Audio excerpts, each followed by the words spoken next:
This review copy was provided by Nintendo.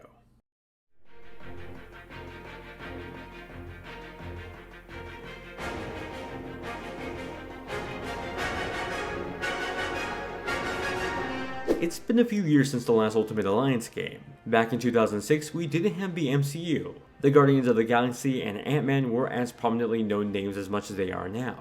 So much has changed since the last entry in the series, and it's with this third entry that we have a new and refreshing take on it all.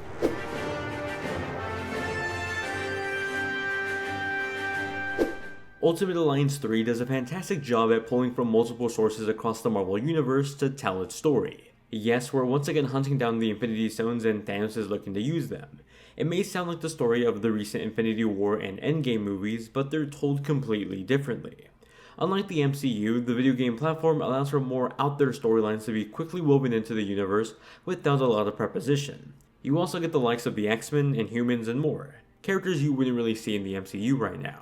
The end result is something that feels like a cross between the Marvel Cinematic Universe and a Saturday morning cartoon, and it works wonders.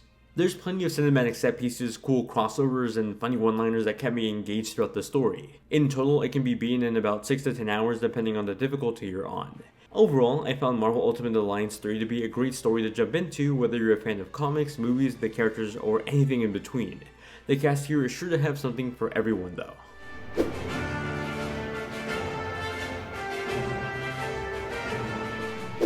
You might look at Ultimate Alliance 3 and think, hey, that looks like Diablo but with Marvel heroes, and you're kinda right. Each mission in the campaign has you picking 4 heroes to play as you run through Marvel-themed dungeons, beat up some enemies, solve some puzzles, and ultimately face off with the big old baddie. These dungeons take you across the different corners of the Marvel Universe, from the Kree spaceships to the Avengers Tower on Earth. You'll be running through each of them chasing down the 6 Infinity Stones. Just like the locations, the playable characters come from every corner of the Marvel Universe. You'll have the familiar cast of Avengers, but you'll also get the likes of the X-Men, Multiverse Spider-People, and even the more obscure Inhumans. Some characters vary more than others, while some feel like complete clone. Miles Morales, Spider-Man, and Spider-Gwen all sort of controlled the same way until you get to their attacks. Spider-Man has a more single-fire long-range shot, while Gwen has a more wide shot. It's these attacks and moves that keep every one of these characters feeling unique and thus the gameplay feeling fresh.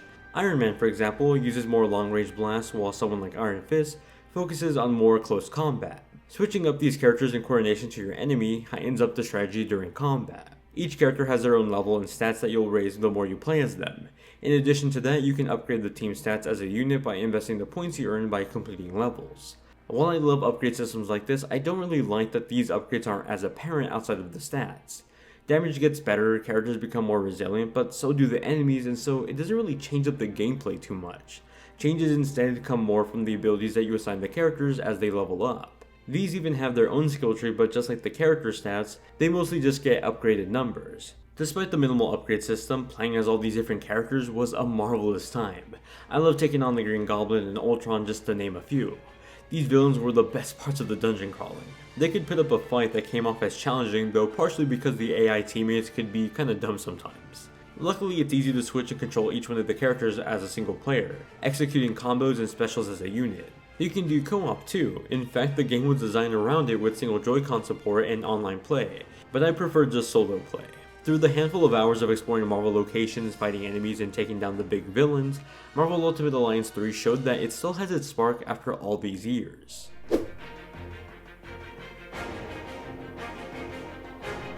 When compared to previous entries in the series, Ultimate Alliance 3 has a more cartoony, less realistic visual style. In a way, it comes off as looking more like a comic book as compared to the more realistic look of the MCU. I prefer, but I can also see the case as to why some people might prefer the older look. The cutscenes are wonderfully animated with plenty of life coming from each of the characters on screen. Much like the overall visual style, they look like they could have been ripped out of a scene from something on Disney XD. One major difference with this entry is that it's being published by Nintendo and it's only available on one platform, the Switch. Previous entries were multi-platform and thus had different scales of performance depending on the system. For Ultimate Alliance 3, it has a dynamic resolution with a 30 frames per second target in both dock and handheld mode. In dock mode, the resolution ranges between 720p and 1080p. It fluctuates as the gameplay becomes more GPU intensive. In handheld mode, that's a 720p dynamic resolution that drops whenever things get a bit too heated. The 30 FPS target isn't always locked either.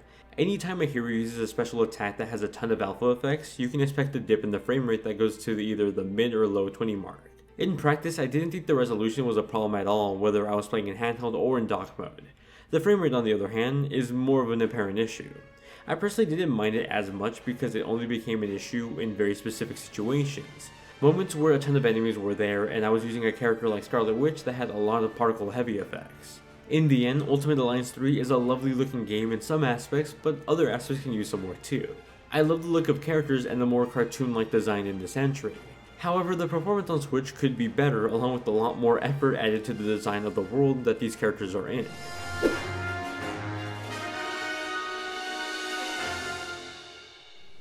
The music in Ultimate Alliance 3 sounds very fitting for the new visual style. I went back to listen to the music in Ultimate Alliance 2, and back then the music sounded a lot like it belonged more in an action film. With this new entry, the soundtrack sounds more like it belongs in a cartoon or an animated home video release. Let's just say it fits the missions you're going on. Voice acting, on the other hand, feels like it got hit completely out of the park. Despite having a large cast of characters available to play as, the developers didn't slouch on picking a stellar voice cast to work with them. Nolan North kills it as Deadpool, Laura Bailey is a badass Black Widow, and having the same actor who played Spider-Man on PS4 come back for this game, well, that was just the cherry on top.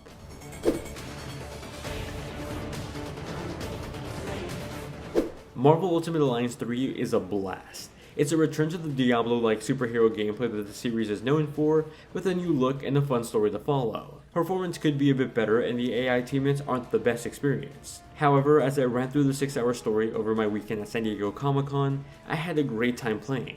I had plenty of chances to try out the handheld mode and dock mode while traveling this weekend, and even with all the performance issues, I enjoyed my time running after those Infinity Stones.